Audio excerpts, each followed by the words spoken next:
A gente começa o programa com as atividades que marcaram a Semana da Justiça Federal. Confira.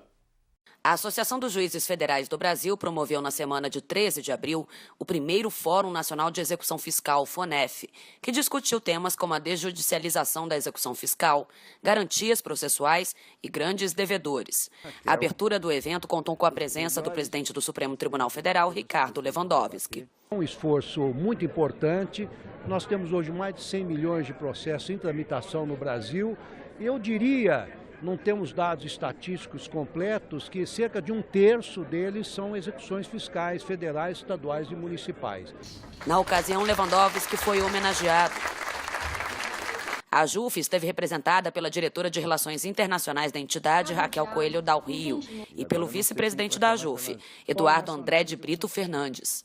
O pioneirismo da JUF na realização do evento, num tema tão relevante e ainda pouco explorado, foi possível em razão da parceria com as diversas entidades e instituições, em especial com as associações regionais e estaduais de juízes federais e os tribunais regionais federais. É necessário que se estabeleça um diálogo democrático, aberto e transparente entre as entidades e instituições que operam no sistema de justiça, que cuida das execuções fiscais, especialmente para que o aumento de feitos na Justiça Federal venha acompanhada da necessária reestruturação e adequação de seus órgãos à nova demanda que se apresenta.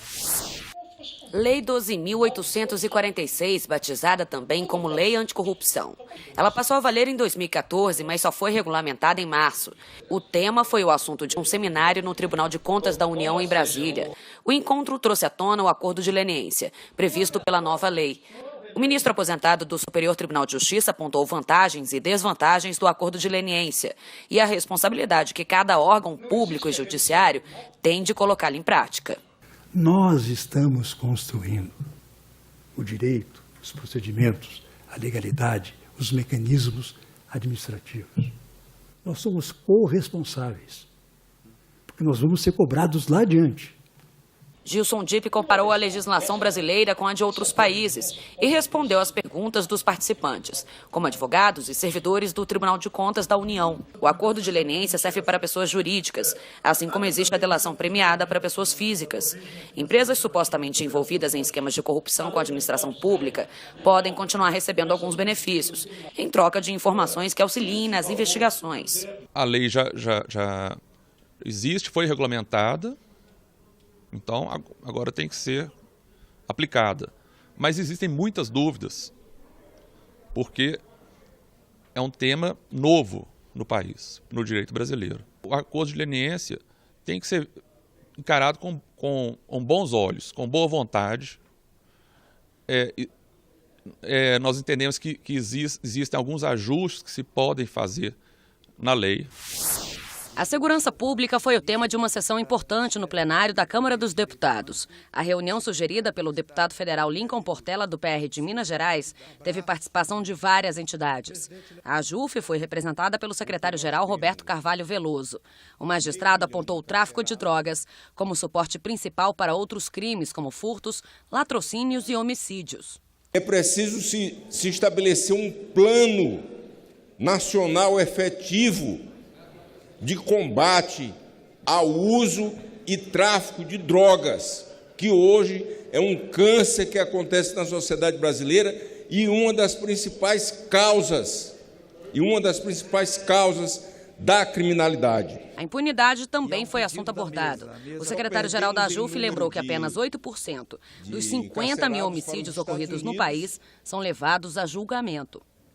Nós estamos em um país no qual a impunidade graça e essa impunidade é também uma causa reprodutora de violências. Roberto Carvalho Veloso afirmou no plenário que os juízes federais brasileiros são a favor de uma política efetiva de ação para conter o avanço da violência no país. Corrupção, um problema antigo que existe há décadas no Brasil. Um mal que precisa acabar. Os índios encontrados nessas terras em 1500 foram os primeiros a conhecer essa realidade. Vinda dos mares por trás da cordialidade e até da brutalidade. Um crime que não era visto da mesma forma que hoje. A palavra corrupção vem do latim corruptus, que tem um significado que remete a tudo aquilo que é apodrecido. Uma relação imediata, tanto em português quanto em latim. Quando os portugueses descobriram o Brasil, descobriram também muitas riquezas, como o ouro, o diamante, o pau-brasil.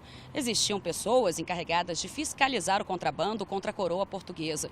Mas essas mesmas pessoas acabavam praticando o comércio ilegal de boa parte dessas mercadorias. E os navios negreiros já foram permitidos, mas proibidos no Brasil em 1850. Só que isso ainda continuou por um bom tempo. O governo chegou a ter uma certa tolerância com os traficantes que burlavam a lei. O Brasil ainda caminha a passos lentos quando se fala em honestidade política. Fizemos uma pequena lista. 1999, Nicolau dos Santos Neto, conhecido como Lalau. O ex-juiz foi condenado pela justiça por uma série de crimes financeiros. A acusação foi de envolvimento com desvio de dinheiro público da construção do Tribunal Regional do Trabalho de São Paulo. Cerca de 169 milhões de reais teriam sido desviados, o que em valores atuais chegaria a R$1 bilhão.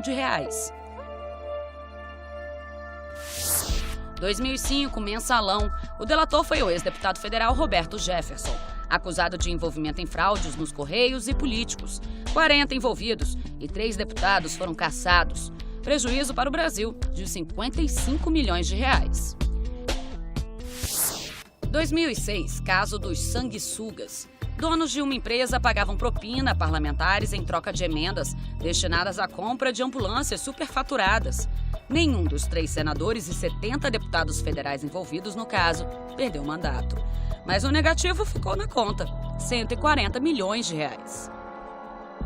2008, Satyagraha foi o nome da operação que apurou crimes financeiros da gestão de um grupo empresarial do banqueiro Daniel Dantas. Celso Pido estava envolvido. Em 2011, o Superior Tribunal de Justiça anulou todas as provas obtidas. Os envolvidos foram soltos e deixaram um rombo de 800 milhões de reais. E chegamos ao dia 17 de março de 2014.